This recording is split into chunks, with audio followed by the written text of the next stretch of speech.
Hallo und herzlich willkommen zu einer neuen Ausgabe von Im Kopf des Trainers mit einer richtigen Bundesliga-Trainerlegende, denn er hat über 400 Mal auf der Bank gesessen als Cheftrainer in der Fußball-Bundesliga, unter anderem in Nürnberg, in Gladbach oder in Wolfsburg. Ich freue mich sehr, ihn jetzt im Gespräch zu haben. Hallo Dieter Hecking. Hallo.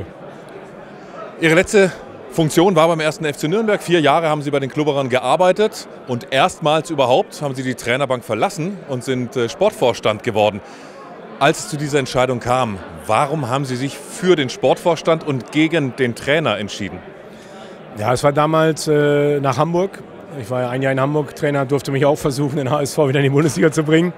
Und es war schade, da war mitten in der Pandemie auch. Und es war von vornherein klar, mit Hamburg besprochen, sollten wir nicht aufsteigen, endet der Vertrag. Und das haben wir dann auch genauso durchgezogen. Und ja, dann war ich ein bisschen leer als Trainer. Ich war, glaube ich, ununterbrochen 20 Jahre ohne Pause im Job. Und dann war so ein bisschen bei mir so der Gedanke gereift, Mensch, du hast so viel kennengelernt. Du hast doch so viele auf der anderen Seite kennengelernt, nämlich in der Geschäftsführung. Da war nicht alles gut.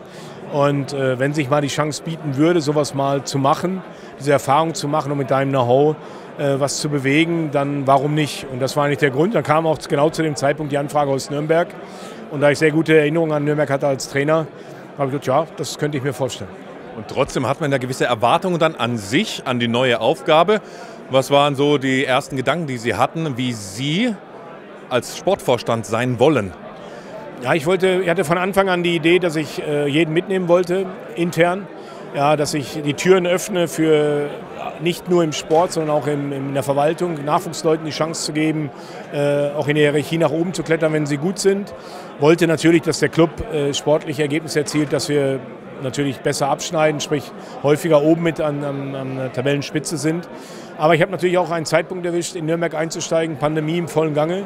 Es war ein Jahr nach dem Abstieg. Das erste Zweitliga war für Nürnberg fast der Super-GAU, wo sie fast abgestiegen wären. Danach bin ich gekommen. Im ersten Jahr kaum Möglichkeiten gehabt, den Kader zu verändern. Es gab bestehende Verträge aus Erstliga-Zeiten noch. Geld wurde knapper. Pandemie im vollen Umfang erwischt. Vereine, die ein hohes Zuschaueraufkommen haben, noch mehr getroffen wie andere Vereine. Und das war der Start. Ja, und wir haben im zweiten Jahr haben wir dann sehr gut performt, waren bis kurz vor Schluss des letzten Spieltags Sechster, sind dann Achter geworden, weil wir in der Nachspielzeit noch ein Gegentor bekommen haben. Da war der Weg eigentlich gut und haben dann im dritten Jahr leider nicht die Kurve gefunden, das zu bestätigen, sondern sind dann wieder etwas nach unten gerutscht. Und da habe ich gemerkt, boah, das ist gar nicht so einfach mit Traditionsvereinen, die mehr als ein Jahr brauchen, um wieder hochzukommen, dann was zu finden. Was wir geschafft haben in der Zeit, ich habe den Nachwuchs bewusst in den Vordergrund geschoben, habe das nie nach außen getragen, weil ich sage, wir machen die anderen nicht schlau. Wir haben aber vor etwa 3 Jahren einen Perspektivkader mit jungen Spielern ins Leben gerufen. Aus denen sind jetzt 2 Spieler zu Eintracht Frankfurt gewechselt, mit Can Husen und Nene Braun. Wir haben jetzt mit Finn Jeltsch nur 17 Weltmeister, Europameister. Der Stammspieler ist mit 18 Jahren in der ersten Mannschaft. Wir haben jetzt wieder, oder ich sage immer noch wir, der Club hat jetzt noch wieder 2 junge Außenstürmer, die ihren Weg gehen werden, so wie ich es wahrnehme. Und das scheint alles zu fruchten. Wir haben im letzten Jahr bis zum 30.06. oder bis 1.06., wo ich ausgeschieden, 18 Millionen Transfererlöse gemacht. Ja, eingerechnet den Can Husen Verkauf, den wir erst nach dem 1.07. realisiert haben. Also da ist vieles von aufgegangen. Nur was nicht aufgegangen ist, dass wir sportlich den 1. FC Nürnberg, was in Nürnberg die Erwartungshaltung ist, nicht nur extern, auch unsere interne Erwartungshaltung, das muss ich ganz klar sagen, dass wir nicht dauerhaft oder zumindest in den Top 6 dabei sind. Weil dann kannst du sehr, sehr viel Euphorie schüren in Nürnberg, wie überall an Standorten, wo Traditionsvereine sind. Das ist nicht gelungen. Und dann hat der Aufsichtsrat halt aus ihrer Sicht, denke ich, dann auch irgendwo eine Begründung geliefert. Sportlich ist es nicht so gewünscht gelaufen, wie wir es gerne gehabt hätten. Wir wollen einen neuen Impuls und dann ist das so im Geschäft. Dieses Interview findet rund 2 Monate nach Ihrem Ende bei den Klubberern statt und trotzdem haben Sie gerade selbst gemerkt, Sie haben noch wir gesagt. Ist ja eigentlich ein gutes Zeichen, aber wahrscheinlich auch viel Wehmut dabei. Waren Sie enttäuscht, dass dieser Schritt vollzogen wurde vom Club? Ja, insofern enttäuscht, dass ich natürlich jetzt sehe, oder ich habe ja gesehen, was wir schon auf den Weg gebracht haben. Es war uns klar, dass wir nach der letzten Saison einen riesen Umbruch haben würden im Kader. Das war alles vorbesprochen. Es wäre dann in die Umsetzung gegangen. Ja, und das ist so ein bisschen das Ärgerliche daran, weil jetzt hätte man vielleicht mal ein bisschen Möglichkeiten, auch mit ein bisschen aufgrund der Transfererlöse, vielleicht auch mit ein bisschen Geldeinsatz, doch ein bisschen mehr zu verändern noch. Das war so das, was so ein bisschen Wehmut auslöst. Aber nein, es ist eine sportliche Entscheidung. Ich glaube, da ist kein Gram dabei. Ich wünsche dem Joti und auch dem Miroslav Klose bei seiner ersten Trainerstation in Deutschland alles Gute, dass er genau vielleicht diesen Weg auch so fortsetzen kann, den ich vielleicht damit angestoßen habe. Und wenn dann am Ende des Tages doch bei rauskommt, dass es ein guter Weg ist, dann habe ich zumindest die Anfänge mitbegleitet. Als Sportvorstand muss man sich oft Gedanken über den Trainer machen, ob es einen neuen Impuls bedarf, ob man den Trainer eben entlässt, obwohl er vielleicht genau richtig arbeitet, aber eben das Spielglück nicht hat und die Ergebnisse nicht bringt. In diesen 4 Jahren als Sportvorstand, wie oft haben Sie sich auch über den Trainer Gedanken machen müssen, zwangsweise? Ja, es war leider 2-mal. Ich sage bewusst leider. Ich wollte nie jemand sein, der Trainer entlässt. Auch in der Funktion, es war auch immer so ein Ziel von mir. Ich musste leider Robert Klaus nach 2,25 Jahren sagen, dass es nicht weitergeht, weil ja, es war eine Stagnation zu erkennen und ich meine, da kann ich mir natürlich auch nicht absprechen. Ich habe natürlich ein Gefühl, ob eine Mannschaft voll hinterm Trainer steht, ob sie voll mitzieht, ob das, was der Trainer verlangt, auch zu 100% angegangen wird, umgesetzt wird. Und da musste ich leider die Reißleine ziehen, das erste Mal. Und musste dann auch leider bei Markus Weinzierl, was mir persönlich sehr wehgetan hat, weil ich habe Markus geholt in der Hoffnung, dass er die Mannschaft wieder stabilisiert. Das hat er auch geschafft, auf eine gewisse Art und Weise. Aber dann ging wieder sofort weiter, dann kamen auch wieder die Ergebnisse nicht und es war keine fußballerische Weiterentwicklung zu sehen und es war sehr viel Unruhe im Kader in Richtung Trainerstab. Und das war dann wirklich so, dass ich auch da leider nochmal nach sehr kurzer Zeit, was eigentlich für mich eigentlich nicht ein Fehler war von mir, sage ich will es nicht als Fehler sehen, aber es war eine schlechte Entscheidung. Es ist immer scheiße, wenn du nach 3-4 Monaten einen Trainer entlassen musst. Dann hat nicht nur der Trainer was falsch gemacht, dann hast du selber auch einen Fehler gemacht. Und das war hart, weil es war kein einfaches Gespräch, weil der Markus natürlich sagt, hey, du hast mich doch geholt und wir sind doch gar nicht so verkehrt unterwegs, Herr Markus, aber ich habe das Gefühl, ihr kommt nicht zusammen. Und das sieht natürlich ein Trainer dann in der Phase anders, weil er natürlich um seinen Job kämpft, da habe ich auch Verständnis für gehabt, aber da musst du dann in der Rolle dann eben leider auch die Konsequenz haben und was dann eben die Folge hat, dass ich dann nochmal selber in die Verantwortung gegangen bin für 3 Monate, um zumindest den Klassenerhalt dann zu schaffen. Genau, würden Sie das auch wieder machen in so einer Situation, dass Sie dann selbst sagen, ja, ich habe über 20, 30 Jahre als Trainer gearbeitet, ich springe dann in die Bresche, obwohl ich eigentlich erstmal eine andere Stammfunktion habe? Ja, ich würde es, glaube ich, nicht mehr machen. Aber es war natürlich eine besondere Situation. Nürnberg hatte finanziell jetzt nicht so viel auf der hohen Kante liegen, dass du nochmal einen dritten Trainer engagierst. Dann war in meinem Kopf, wir haben einen sehr erfolgreichen U23-Trainer mit Christian Fjell gehabt, dem ich zutraute, Cheftrainer zu werden. Und dann habe ich gedacht, was mache ich jetzt, wenn ich jetzt einen für 3 Monate hole, extern, der schafft den Klassenerhalt.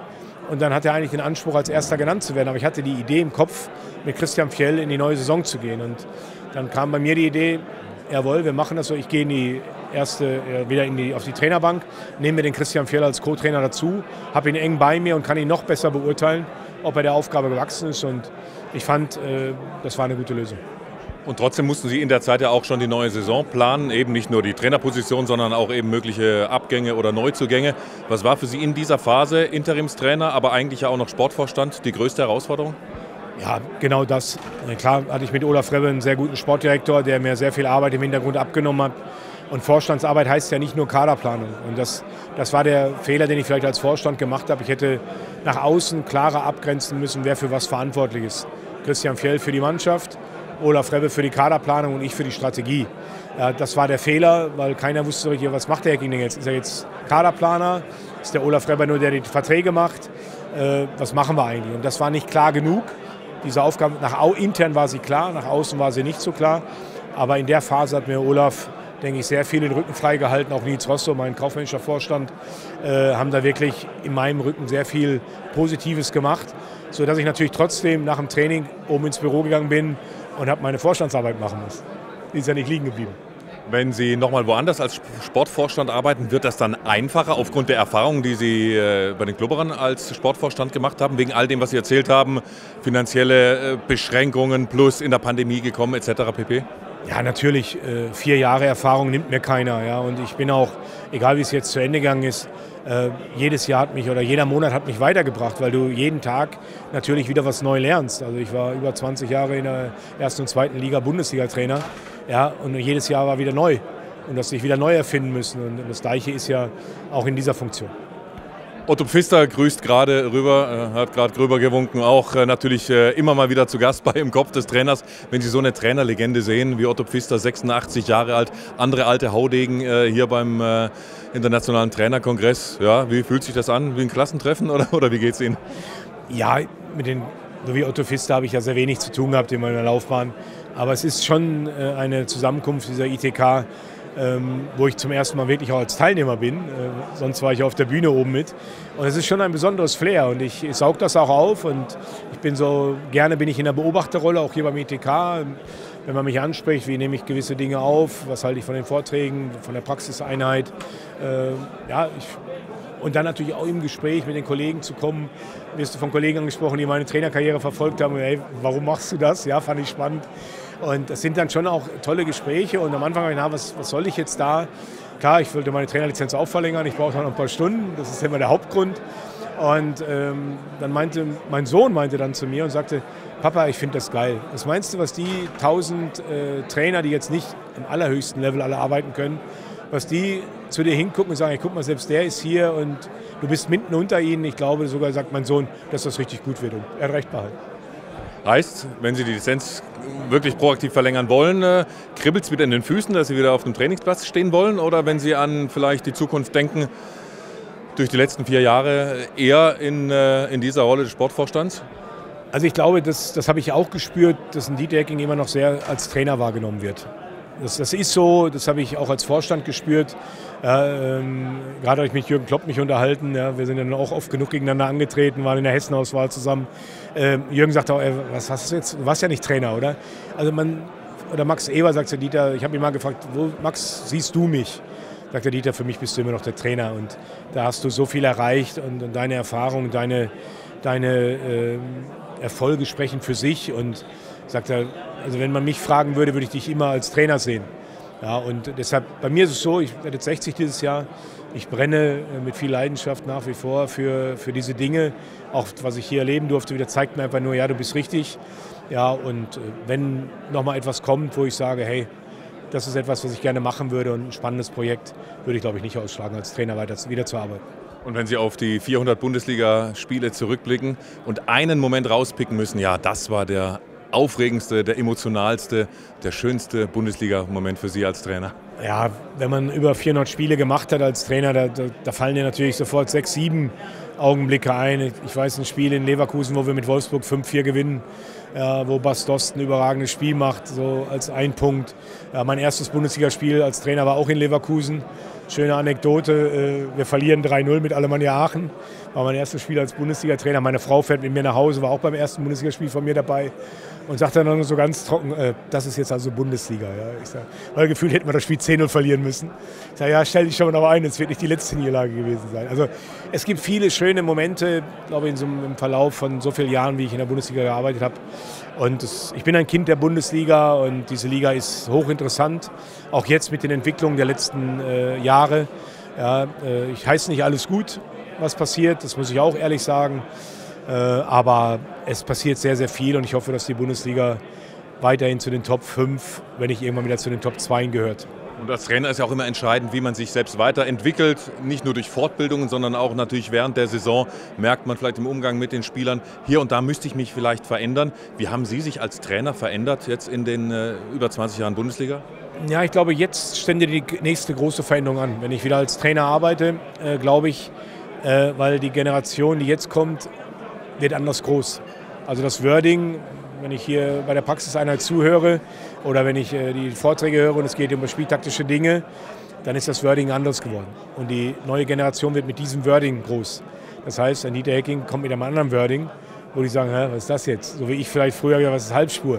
Ja, sagen die, ja, geh einfach da ins zentrale Mittelfeld oder was auch immer. Ich glaube, das wird für mich dann die Herausforderung werden, diese Tonspur zu finden. Aber natürlich, am Ende des Tages ist das Wording ein anderes, aber wir reden über das Gleiche und das ist das Entscheidende.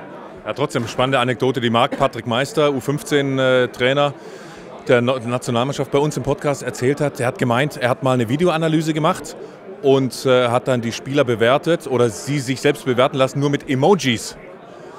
Auch mal was ganz anderes, wo man ja jetzt natürlich sich den Jugendlichen anpassen muss. Ja. Finden Sie es auch eine große Herausforderung, sich dann immer wieder der nächsten Generation anzupassen? Oder wie weit sollte man sich als Trainer anpassen? Und wann ist Schluss? Also ich glaube, du musst schon, du bist der eine und die anderen sind die Mehrzahl. Also es ist immer so, wenn du als Einer unterwegs bist, musst du dich eher der Mehrzahl anpassen. Natürlich hast du, oder hätte ich als Trainer immer meine Idee im Kopf, wie ein Mannschaftsgefüge zu funktionieren hat. Da geht es auch nicht um Wording, das geht heute wieder über Prinzipien. Nee, es gibt gewisse Regeln für mich. Das sind auch Prinzipien. Also wie man es benennt, ist es ja egal. Aber am Ende des Tages geht es darum, dass die jungen Leute müssen dich verstehen. Und, was ich auch gelernt habe, wir müssen akzeptieren, dass es TikTok gibt, dass es Instagram gibt, dass es X gibt. Ja, ich bin auf allen Plattformen nicht zu Hause. Ja, aber ich muss es akzeptieren, dass die Jungs das eben für sich eine Welt erschlossen haben, die mir gänzlich unerschlossen ist. Und das muss ich vielleicht auch nicht lernen, aber ich muss akzeptieren, dass für sie das wichtig ist. Eben, Sie müssen ja jetzt nicht einen TikTok-Account machen, sondern nur vielleicht darüber reden mit Ihren Spielern, was die auf TikTok machen, oder? Ja, oder was ist das überhaupt? Ja, erklärt es mir. Was machst du da? Das sind, glaube ich, so Fragestellungen, die mir dann über die Lippen kommen müssen. Und wenn Sie jetzt zum Abschluss als fast 60-Jähriger Ihrem 40-jährigen Ich, dem 40-jährigen Dieter Hecking, den entscheidenden Tipp geben, macht das genau so oder macht das lieber nicht? Wie würden die Tipps aussehen? Also ich habe für mich so 6, 7 Punkte herausgearbeitet, was für mich extrem wichtig ist. Ja, und das fängt mit einem an, das ist Vertrauen. Du musst Vertrauen in dich selber haben, ja, in deine Fähigkeiten. Du darfst nicht wankelmütig sein, aber du musst doch Vertrauen haben in all den Leuten, mit denen du zusammenarbeitest.